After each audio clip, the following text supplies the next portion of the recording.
Well, it's 1:29. Oh, then I think we should wait. We'll give them a minute. Yeah. Yeah. I know that a colleague of mine is here, and she was probably waiting. She was waiting out there for quite a Till it while. stopped raining. She was probably waiting for other people that were coming with her. So, Great. a few more minutes. So that might be 2 or 3 more. Right. Double the pop. That would be proud, yeah. Well, we could be entertaining. Somebody stand on their head. I thought we were being very entertaining already. We were chatting and talking about our writing process. Yes. Let's not talk about our writing.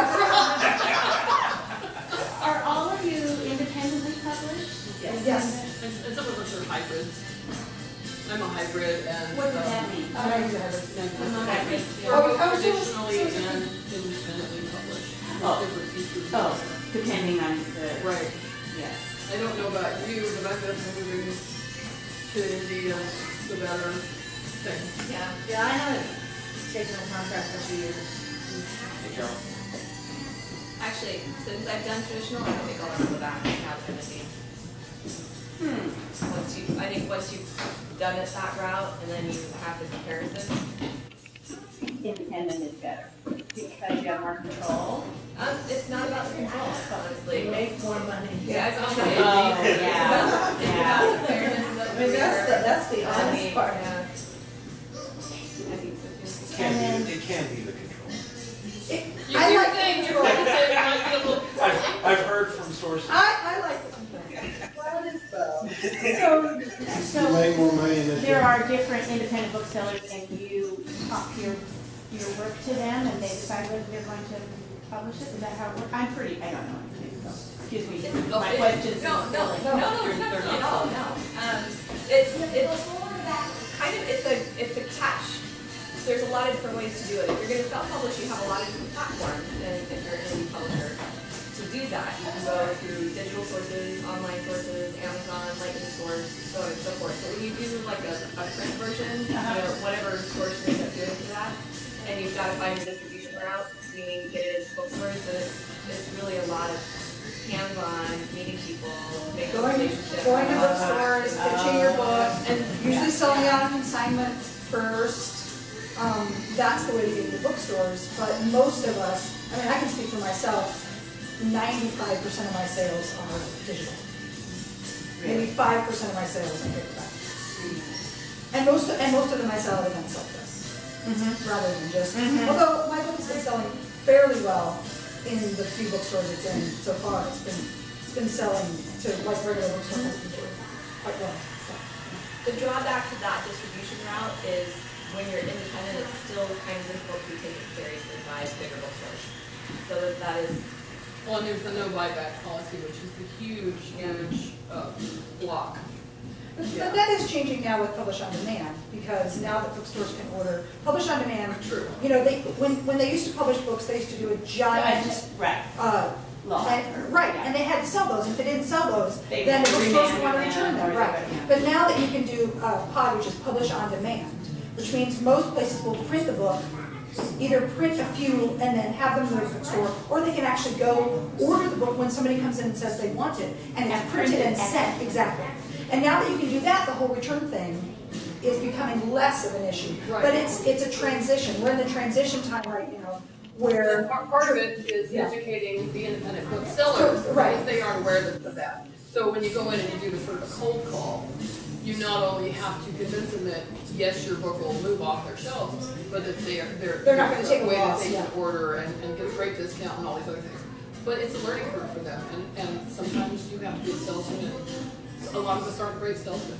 But I think that transition will happen in the next 5 years, and most of the independents that are still alive will have adopted that. Even a lot of the big chains have begun to. Well, like now you can list your Publish on Demand books in those catalogs. And so even some of the bigger chains have begun to. I mean, they can't. You know, it's becoming indiscernible. But I think it's a few years before it'll completely. And we're not sure. I mean, I kind of think there might be something that happens that's going to be created that isn't in existence right now. We have, for instance, NIWA, our organization that John is president of, Northwest Independent Writers Association. created the NSQ, which is the NIWA Seal of Quality. And if you put a book through that, it's tested for grammar, punctuation, mine's in order. It's trying to go after the stigma around independent publishing. And so that if people see that little gold sticker on the book, they'll say, oh, this is, even though it's independently published, it's been rated by some organization. And so that gives us a little bit of cachet and gets us street cred. The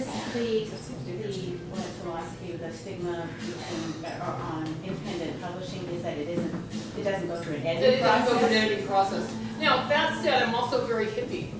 And I don't really love the NSQ because I believe that what the great thing about indie is, like indie music, is you find your readership. And there may be yeah, and if you have a readership, if people love what you have to say, then you're a success. You don't need to go through all the hoops of traditional publishing. You may mosh 2 different genres that no one has ever done before successfully, and you're fantastic at it. You should be able to get to your readership. You shouldn't have someone in New York saying, oh, we've never done that again, we're not taking a chance. So I like both. I like the NSQ because it makes you do your editing. I think that's essential. I hate reading a book that has tons of errors. By the way, yours has none. It does, I actually just, okay. Yeah, but No book is perfect. No book is perfect. No book is perfect. But so it's a tricky time. We're in a really interesting period of time, and it's way fun to be at the front of it and getting to sort of run the ship or steer the ship. Yeah. Yay, more people! Raising people. Are you thinking about self-publishing? My husband. Yeah. My husband's he taught, but he's also a writer, and he's writing screenplays, he's written a novel, but... Is he with the writers or any local? He has been with local writers, but yeah, right now he's just kind of... I was with him too. Have him come and lurk at the NIWA forum. Just lurk. He doesn't have to join. In fact, you don't have to join to lurk or even talk or whatever. Okay. And the membership is a huge, what, $25 a year? Yeah. Ooh, it's expensive. So. Because he and his writing partner won, I think it was the Page in their category. And as a result of that, they were hooked up with a manager, not a publisher or an editor, but a manager. And he contacts them periodically and says, oh, I might have some interest, but nothing ever comes. Yeah, well, after X number of whatever time is, where he's up to here, have him go independent. Mm-hmm. You can also be discovered as an independent and picked up by a publisher. Happens all the time. Mm-hmm. So there's not just one way anymore. Mm-hmm. Lots of ways. And seamless self-promotion. There's a nice book in the back called DIY Publishing. Nice.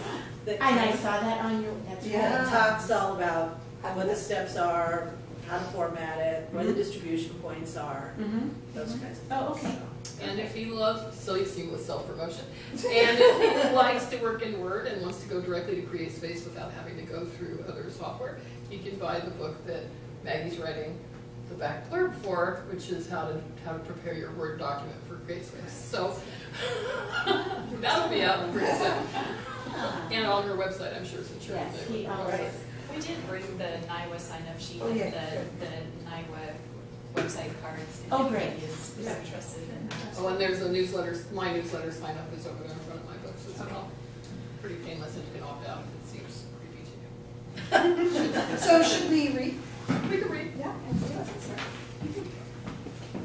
Thank you everyone for coming. I am really, really, really thrilled to have these 5 authors here today. So I hope that you all are as excited as I am. So these are authors from the Northwest Independent Writers Association, as they've been talking about already, NIWA.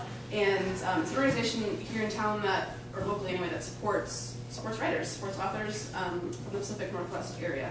So they've got over 100 authors that are part of the organization, and here we only have 5 today, but represent quite a large area in the Pacific Northwest and different genres of writing as well.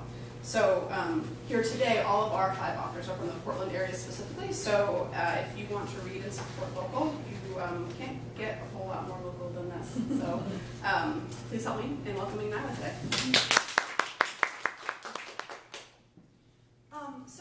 I'm Ripley Patton, and I'm going to be introducing people before they read. And this is called a rapid fire reading, and what that is we had to find a 5-minute or less excerpt to read to you today. So it's really a punchy, powy, very quick way to get a sample of each of our writing and see kind of what the style is and what we do without us being long-winded, which we tend to be.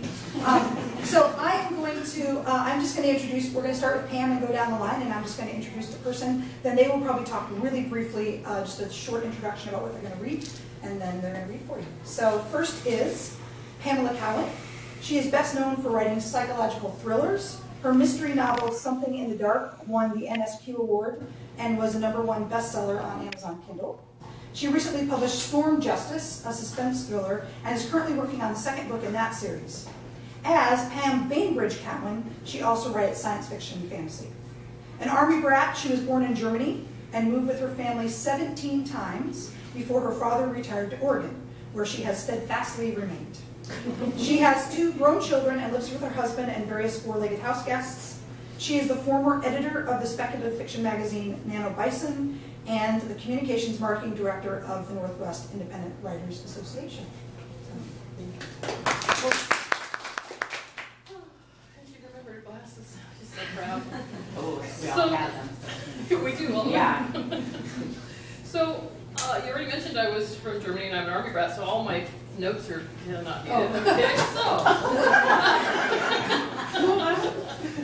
So as an Army brat, we once lived in an apartment complex in Pattonsville, West Germany, that had a basement, and in the basement was that wonderful thing, a bomb shelter. And the door was wired open so that we couldn't crawl in, close the door, and die.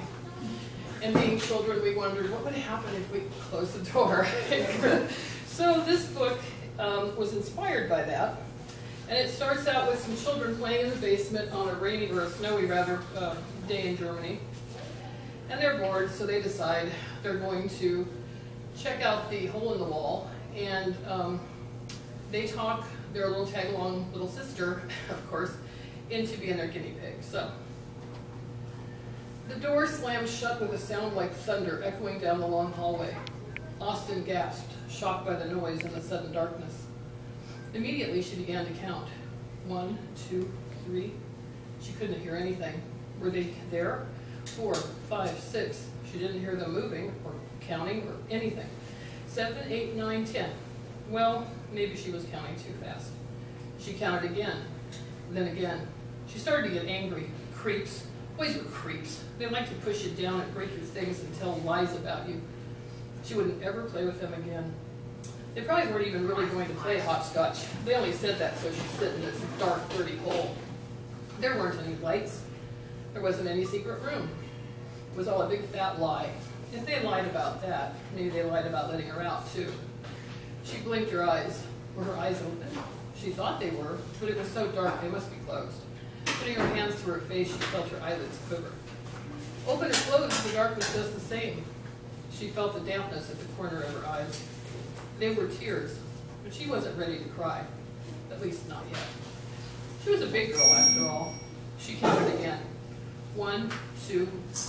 What if they didn't come back? Her mom would be mad. Her dad would be mad too. They would ask her brother where she was. But what if her brother was afraid to say? What if he thought he'd get in trouble if he told them she was in the hole in the wall? What if he never told anybody?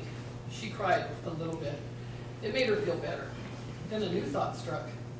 Maybe her mom and dad would think she was strangulated, like that girl on the television that she heard her daddy say got kidnapped and strangulated and dead. That girl was 6 years old. Horrible things happen to children nowadays. That's what her mom and dad said. Horrible things like getting put into holes. Crouched shivering in the dark, she knocked on the heavy iron door until her knuckles ached, and she had to stop.